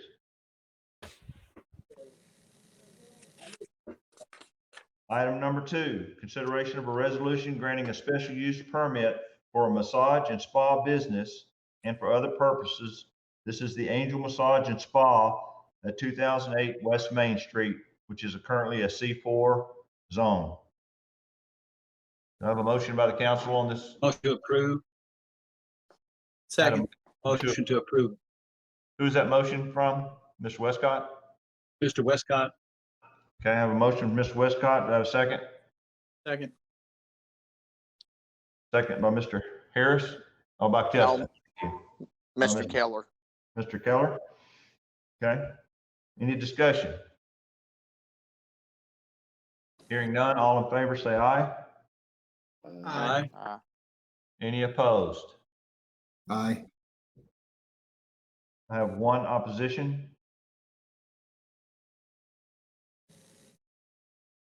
Motion carries.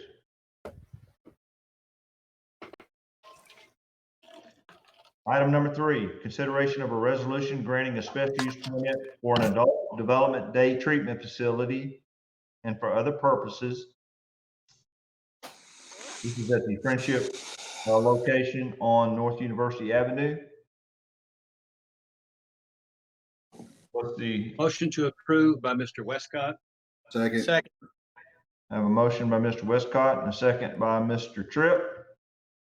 Any discussion? Mayor, Yes, ma'am. tell me what kind of a day treatment facility is it? Mr. John Dahl, would you like to address the question? Yes, absolutely. So this is a therapeutic community care. They will be treating, working with adults at this facility. It is not a locked facility, so they can come and go as they please, but it is therapeutic level care. Thank you. Any other discussion? Hearing none, all in favor say aye. Aye. Aye. Opposed? Motion carries. Item number 4. This is a consideration of an ordinance amending the zoning code. This is in regard to Article 3.21 for 3.21 for sidewalks, commercial uses. It is considered that I would like for the council to consider reading this one time only and passage with the emergency clause. And when we get to the discussion, I will have Ms. John Dahl explain. Mayor, to suspend the rules, dispense with the reading requirement, read by title only with a short explanation. My motion right now is not to read it one time only, simply to read it by title only with a short explanation. Do I have a second? Second. Okay, I do have a motion to suspend the rules, dispense with the reading requirements, read by title only with a short explanation, first to 3 readings. All in favor, say aye. Well, Aye. that was not my motion. You just wanted to read by I title. was not asking, Mayor. I'm sorry, I was not asking to read it the first or 3 readings. Now, Okay. may very well change it here in just a minute to have this be the one and only reading, but I just wanted to get it started so you'd have an opportunity to explain why we wanted to do it only one time. Thank you very much. Okay, so the motion and the second to suspend the rules, dispense with the reading requirement, read by title only with a short explanation only. All in favor, say aye. Aye. Aye. Aye. Any opposed? Motion carries. An ordinance amending the zoning code for the city of Russellville, Arkansas, adopted by ordinance number 1966 and for other purposes. This ordinance, if passed, would amend the current Russellville zoning code at Article 3, Section 21 regarding sidewalks, commercial use. The amendments are attached with this ordinance labeled as Exhibit A and would be amended if passed and would be incorporated into the zoning code if passed. Thank you, Mr. Smith. Hmm? Do I have a motion to adopt?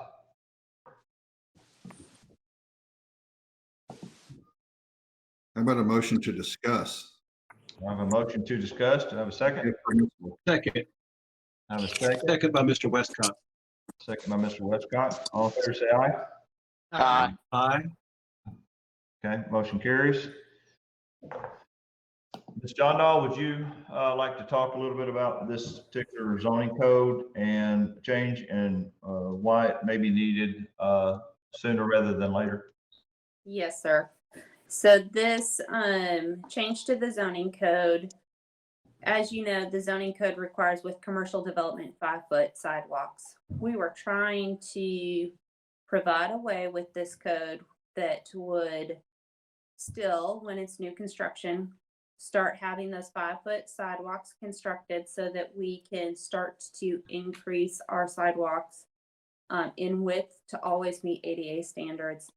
And that's why the code is written the way it is. However, it's written in such a way that if you change the use of a building, that this code is then implemented. And so we changed the verbiage to say if it's new construction or if they're doing improvements to the property, structure, whatever, that increases the value of that property by more than 50%. So the overall value of the property, then you would have to bring those sidewalks up to standards.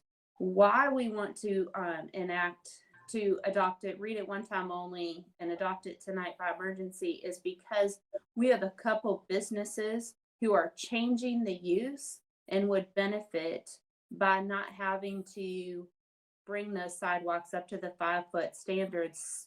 For instance, we have one business who is changing, I think it's from an accounting firm to a hair salon or vice versa. And because of that, they would have to build those sidewalks. And that seems like an excessive requirement. And so we're just trying to clean that up. Then we also added some language that allowed the industrial areas, the character districts, airport industrial area or zone, and the Arkansas River Industrial District, where they wouldn't necessarily have that sidewalk requirement, except for in a couple locations where we're looking to have trails included.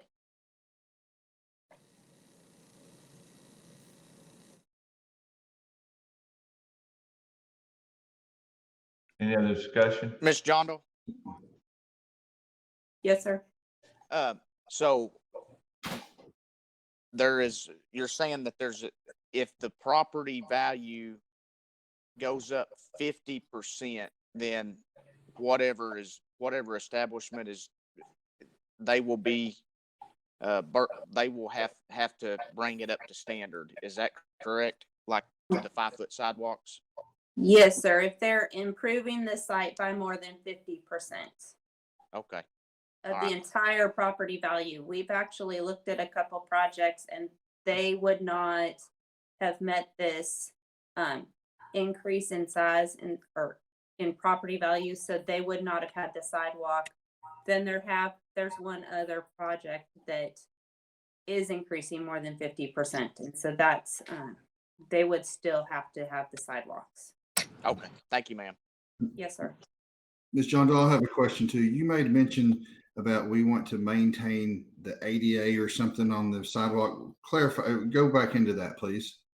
Yes, sir. So 5-foot sidewalks always meet ADA requirements. You don't have to worry about having bump outs every so many feet. I think it's 200 feet or 100 feet or something that bumps it out to 5 feet so that people can pass when they have the need of the ADA. And so 5 feet always meets that. And that's why my thought on sidewalks is to just have it be 5 foot all the time, because then you don't have to worry about measuring if it's going to meet those requirements. It just always meets those requirements.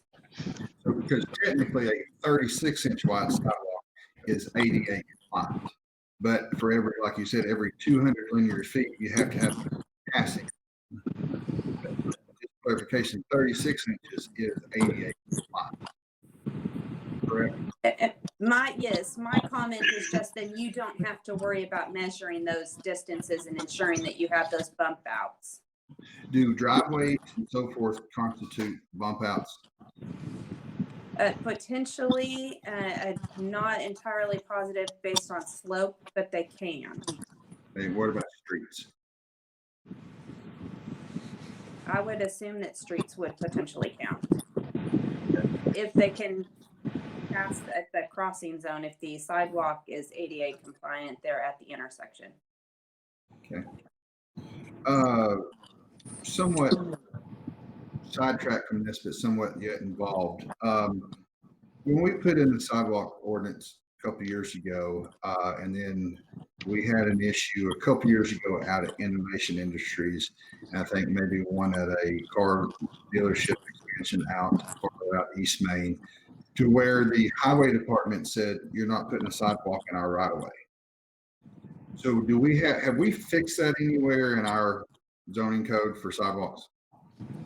So in the zoning code, there is an allowance where if there is insufficient right of way and we are requiring sidewalks as part of a development, then they would need to dedicate additional right of way.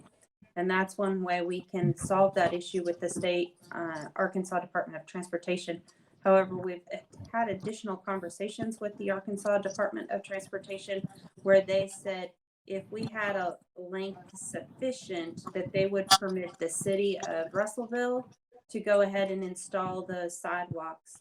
And so if we were looking at doing that in lieu fee, which we have an option to do in the sidewalk, in this portion of code, in combination with, like you had mentioned, Innovation Industries, and then if Bill Wright put money into that fund, and we carried those sidewalks from, say, 331 down to the next intersection, then the highway department would permit it in their right of way.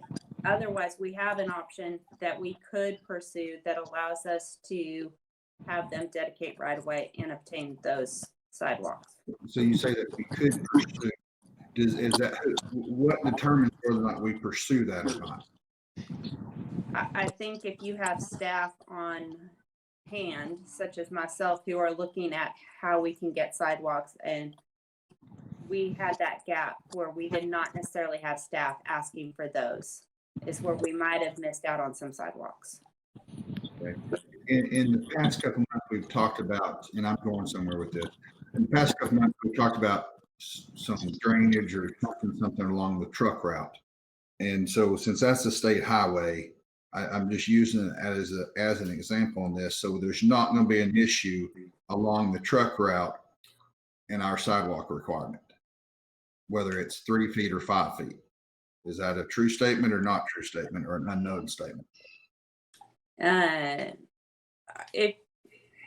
It's hard for me to say at this point because I'm not exactly sure which project you're referring to.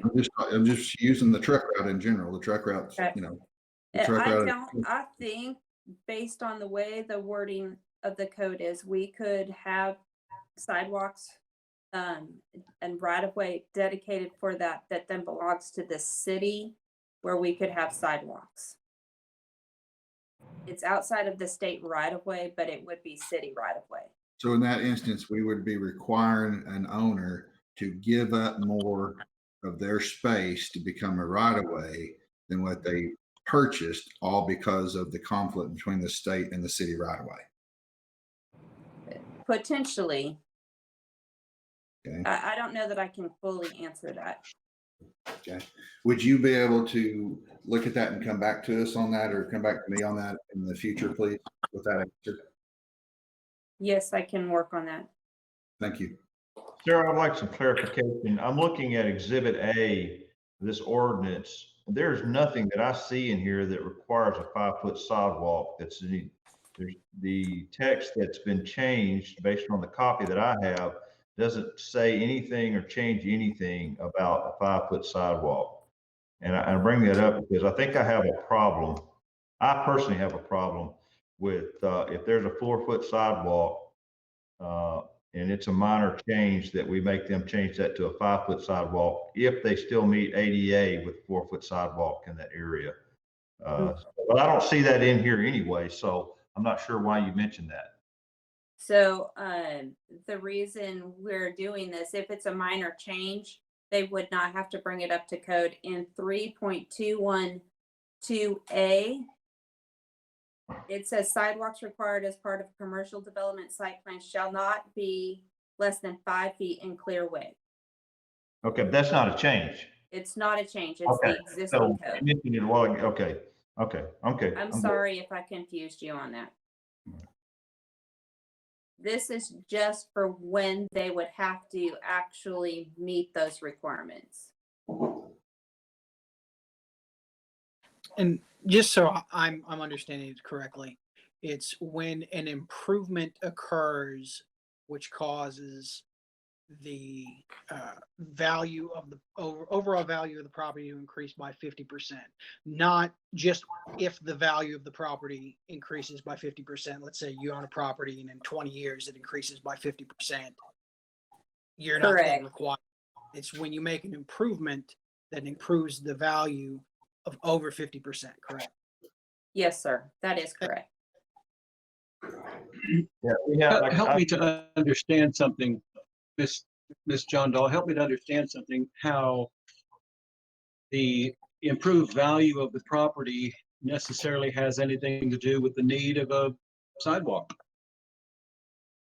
Well, in my opinion, if you're taking a piece of property and you're making improvements to expand or bring in additional business to your facility, and you are then going ahead and improving it, the property and the structure are valued at 100,000, and then you're bringing it in, and when it's done, it's going to be, say, for a $500,000 project.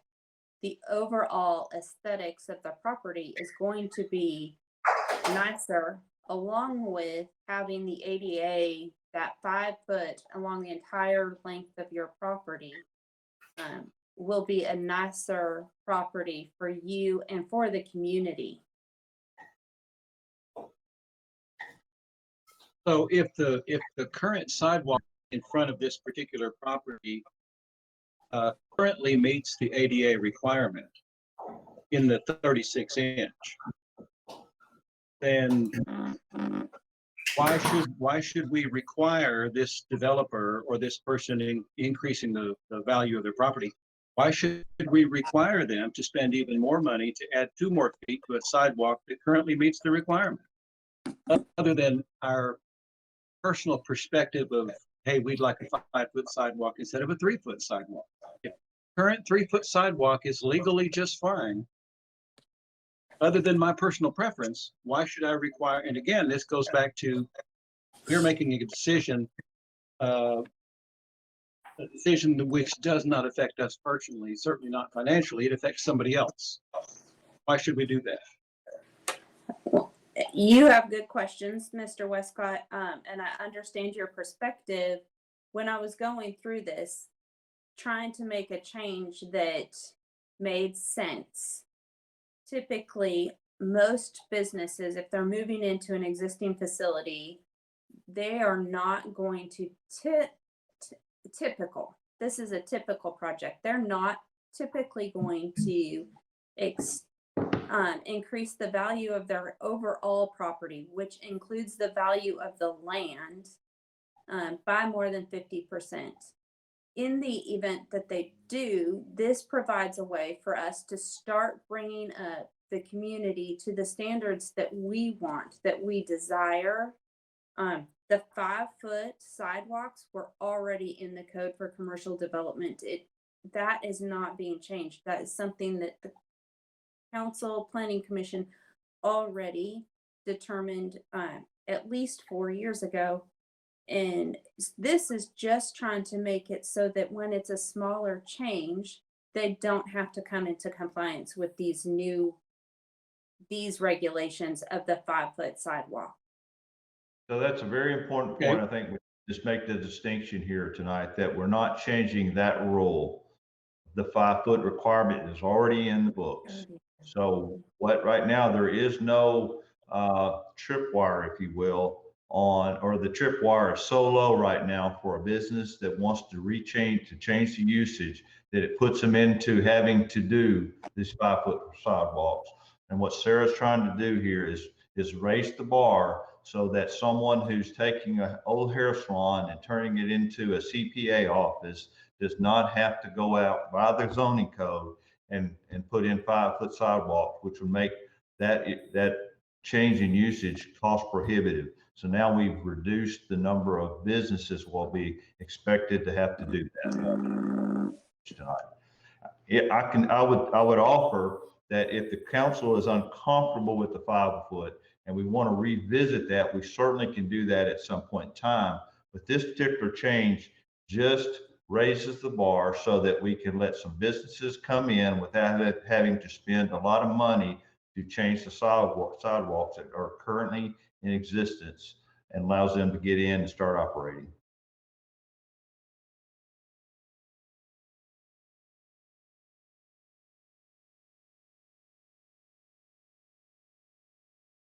I'd like also just to point out real quickly, if you look at Exhibit Alpha, item 3.2.1.1 Delta, item number 3, it states 8-foot sidewalks along the south side of Fairway east of Elmira. Okay, that is an error, and it should say south of Fairway west of Elmira. So I want to make that distinction so that if the council chooses to pass this tonight, that should say west of Elmira and not east of Elmira. Would we need to move to amend that then?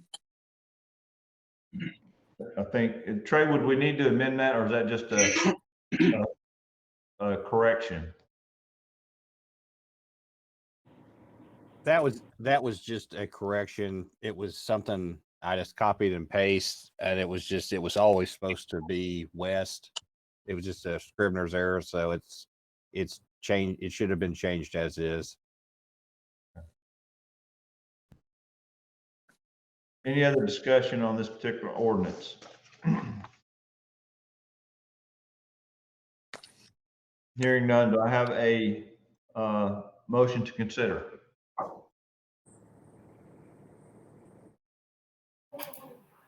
Make a motion to approve. I have a motion to approve from Mr. Olson. Do I have a second? Second. Just to clarify, this motion to approve, this is an ordinance. Is this we've already read it. Is this a motion to approve tonight after one reading, Mr. Olson? Or is this just the first of? Yes, to pass tonight to clear up the issues y'all have at the planning level. Okay, thank you. So this isn't a motion to approve tonight after the first reading, and I have a second from Mr. Keller.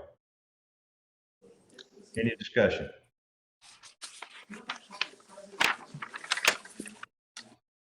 Hearing none, all in favor say aye. Roll call. Ms. Carew, Yes. Mr. Harris, Just to clarify this is just the first reading, correct? No, this is for passage tonight. Okay. No. Mr. Tripp, No. Mr. Olson, Yes. Mr. Harrell, Yes. Mr. Westcott, No. Mr. Keller. Yes. Mayor, you have 4 yeses and 3 nos. I will cast a vote yes. Motion will pass. Ordinance will pass. Do we need a motion for the emergency clause? Do I hear a motion for the emergency clause? Did we understand? Did I understand Sarah correctly? There are some businesses that are looking to change type now that are essentially waiting for this. Sarah, would you like to answer that question? Yes, sir, that is correct. I move for the emergency clause. I have a motion for the emergency clause. Do I have a second? Second. I have a second from Mr. Harrell. Discussion? Hearing none, all in favor say aye. Roll call. Ms. Carew, Yes. Mr. Harris, No. Mr. Tripp, Yes. Mr. Olson, Yes. Mr. Harrell, Yes. Mr. Westcott, No. Mr. Keller. Yes. Mayor, it's 6-2 yeses. Okay, motion for the mercy clause passes. Thank you. Item number 5, consideration of a resolution to set a public hearing to vacate the south 15 feet of East C Street, the east 10 feet of South Detroit along lots 5 and 6 of Block 21, the Jail Shin addition. This was approved unanimously by the Planning Commission. Do I have a motion to approve this resolution? Motion to approve by Mr. Westcott. Motion by Mr. Westcott. Second. Second. Second. Is there a second by Mr. Keller? Okay, Ms. Ruth. and Ms. Groove, all right. Any discussion? Hearing none, all in favor say aye. Aye. Aye. Aye. Aye. Any Aye. opposed? Okay, any opposed? Motion passes. Item number 6, consideration of a resolution welcoming Gulfside Casino Partnership. I understand Mr. Olson would like to table this. Mr. Olson, I'd like to make a motion to table this to the next scheduled city council meeting. Second. I have a motion to table and a second by Mr. Keller. Any discussion? Yes. Specific to Mr. Olson. Mr. Olson, what is the purpose for tabling this item? I've spoke with both vendors, and in light of yesterday's racing commission stuff that went on, they both have expressed interest in coming and speaking with us potentially. So both of them were more than happy to for us to table it till the next meeting. Thank you. Any other discussion? All in favor say aye. Aye. Aye. Any opposed? I'm opposed to that. Okay, I have one nay. One. Motion carries. Okay, that is all of the scheduled items. You should have gotten a notice of a late agenda item that we will discuss at this point in time. And this item has to do with vacating, setting a public hearing for the vacation of South Waterloo Avenue between East 4th Street and Union Pacific Railroad. This is just to make sure you understand, this has not gone to the Planning Commission at this time. It will be heard by the Planning Commission, this issue, next week. But we wanted to go ahead and set the public hearing date in order to expedite the process for Americold. Americold is wanting to expand, $80 million expansion, 75 new jobs in our community by vacating this particular avenue, which is not really even an avenue. It is a platted street, and I will present to you very quickly where we're talking about. Mayor, I make a motion to add this to the. Understand you make a motion to add I'll to. second that motion. And I have a second from Mr. Westcott. Okay, so I'm gonna go ahead and stop presenting this, because I sense you want to move on. So I have a motion and a second. Any discussion? Just kind of a technical question. Given that, you know, we're meeting like this, how would a public hearing occur during everything that's going on right now? We will work on the logistics of that, Justin, next week, but what I would propose is that anyone that has anything to add, they can either email, or we could set them up. If they will contact Ms. Skelton ahead of time, we could set them up in order for them to be able to present. Okay. Justin, I was actually at a pre-bid meeting in Oklahoma yesterday, and it was contractors standing around the back of a pickup truck in a parking lot in open air with masks and gloves on, so it can be done, I'm pretty sure. Any other discussion? Mayor, if I can add something to the discussion. Certainly. The latest application that we saw through large scale for the Waterloo, for the Maricold, they also showed a need to vacate the 4th Street in between Waterloo and Verona. Yeah, I don't have that in front of me at this point in time, Glenn. I've just got, East 4th Street, Union Pacific Railroad to vacate East 4th Street between South Verona and South Waterloo. That's what we have in front of us at this time. Okay, and part of, will that be part of Verona also? Glenn, let me interject here. It's not part of Verona. It's just it's 4th Street between Verona and Waterloo, and then Waterloo in the unopened right of way south. All right, well, let me just say this. If there's any confusion on what's to be vacated, we should not pass this resolution until the planning commission. We're trying to get ahead of this, but if we're getting too far ahead of the planning commission, we should cancel this and not do anything tonight. No, sir. I mean, I think Sarah's clarified. I apologize. Okay. All right. So I have a motion and a second. Any other discussion? Okay, hearing none. All in favor, say aye. Aye. Aye.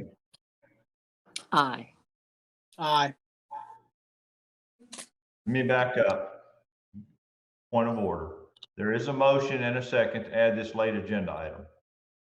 Okay, this is not a motion to consider the resolution. So do this again. All in favor of adding this as a late agenda item, say aye. Aye. Aye. All opposed? Motion carries. Item is now added to the agenda.